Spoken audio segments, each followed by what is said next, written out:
जय श्री कृष्णा सा। आप सभी का मेरे चैनल पर स्वागत है।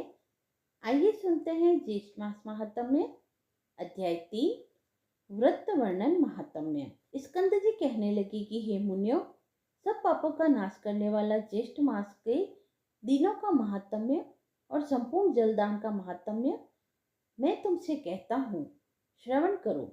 ज्येष्ठ शुक्ला एकम से लेकर ज्येष्ठ शुक्ला दसवीं पर्यंत पवित्र दशहरा नामक व्रत करना चाहिए।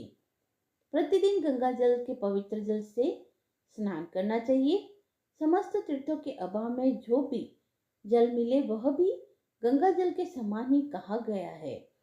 इन 10 दिनों में जो स्नान करता है वह 100 जन्मों के इकट्ठे किए हुए 10 प्रकार के पापों से मुक्त हो जाता है। इसमें कुछ भी सत्य नहीं है।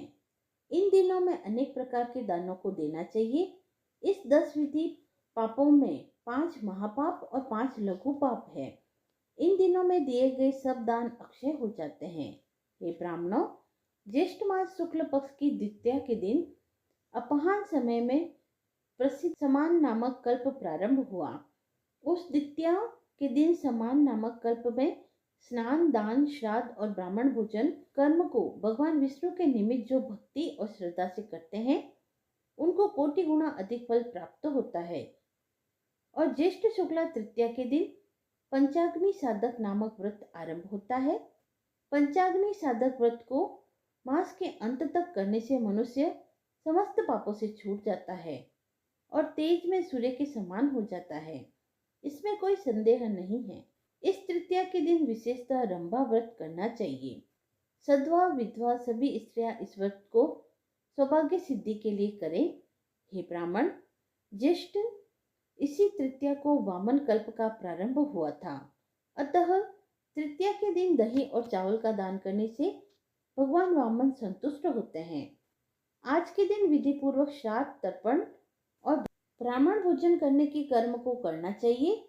1 मास तक ब्राह्मणों को दही का भोजन कराना चाहिए। शुक्ल चतुर्थी के दिन कपिल ऋषि के पवित्र आश्रम में कुंड से 4 भुजाधारी विनायक प्रकट हुए। इसीलिए चतुर्थी के दिन भोजन न करें और सब लोग गणेश जी का महोत्सव मनाएं। पंचमी के दिन घी के पके हुए मालपुए आदि से ब्राह्मणों को भोजन कराना चाहिए। पहले इसी शुक्ल चतुर्थी के दिन सती उमा प्रकट हुई थी। इसीलिए स्त्रियां इसी चतुर्थी को सौभाग्य वृद्धि के लिए उमा का विधिवत उपचारों से पूजन करें तथा गीत, नाच आदि उत्सव मनाएं। संतान की इच्छा हो तो शुक्ल षष्ठी के दिन स्त्रियां जल, वस्त्र, पुष्प, सुगंध वस्तु, हवन आदि के द्वारा उमा पार्वती की पूजा करें। ज्येष्ठ शुक्ल सप्तमी के दिन ज्येष्ठा नक्षत्र के अंत में जो उमा का पूजन नहीं करता है उनके यहाँ ज्येष्ठा का वास होता है, अर्थात दरिद्रता का वास होता है। इसमें संशय नहीं है। इसीलिए दरिद्रा से भविष्य को सप्तमी के दिन उमा का पूजन और दसवीं के दिन विभव विस्तार के अनुसार गंगा जी का पूजन करना चाहिए, जिस कारण लोक पावनी गंगा दशमी के दिन स्वर्ग से अवतीर्ण हुई। अतः दसवीं, 11th व 12th इन 3 दिनों में एकादशी का व्रत साध्य कहा गया है। एकादशी का व्रत समस्त पापों का नाश करने वाला है।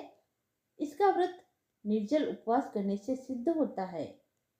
त्रयोदशी से लेकर पूर्णमासी तक 3 दिन का जो उत्तम व्रत कहा गया है, यह व्रत सावित्री नाम से प्रसिद्ध स्त्रियों को सौभाग्य देने वाला है। उन स्त्रियों में वट वृक्ष के मूल भाग में जल सिंचन करें और वट वृक्ष के समीप ब्रह्मा, यमराज, सत्यव्रत और सावित्री का पूजन करें। इस तरह निद्रा, आहार का त्याग कर 3 दिन तक व्रत करें। इसी प्रकार कृष्ण पक्ष में भी 3 दिन का व्रत करके एकम के दिन पारण करें। यह नित्य व्रत है। स्त्रियां इस व्रत को सदैव करें। यह व्रत 1 वर्ष करने से सिद्ध हो जाता है। ज्येष्ठ मास की पूर्णमासी ज्येष्ठा नक्षत्र से युक्त हो तो यह कोटि सत पर्व से भी श्रेष्ठ है। उस ज्येष्ठ पूर्णमासी के दिन मनुष्य अनेक दानों को देवे। मैं उन दानों का संक्षेप में वर्णन करता हूँ। हे तपोधन, ज्येष्ठ पूर्णमासी के दिन कूर्म कल्प आरंभ हुआ। इसीलिए उस दिन स्नान, दान, तर्पण और ब्राह्मण भोजन जो पितरों के उद्देश्य से करते हैं वो परम पद को प्राप्त होते हैं। हे ब्राह्मण, सतयुग के प्रारंभ में जिस ज्येष्ठ पूर्णमासी के दिन मनवंतर कल्प प्रारंभ हुआ, इसीलिए उस दिन श्राद्ध दान करना पितरों को तृप्तिदायक कहा गया है। इसी प्रकार देवताओं से पूजित इस ज्येष्ठ मास में बहुत से व्रत कहे गए हैं। इति श्री ज्येष्ठ मास महात्म्य ज्येष्ठ मास व्रत वर्णन तीसरा अध्याय समाप्त हुआ। यदि आपको यह पसंद आया हो तो आप मेरे चैनल को लाइक शेयर एंड सब्सक्राइब करें। धन्यवाद।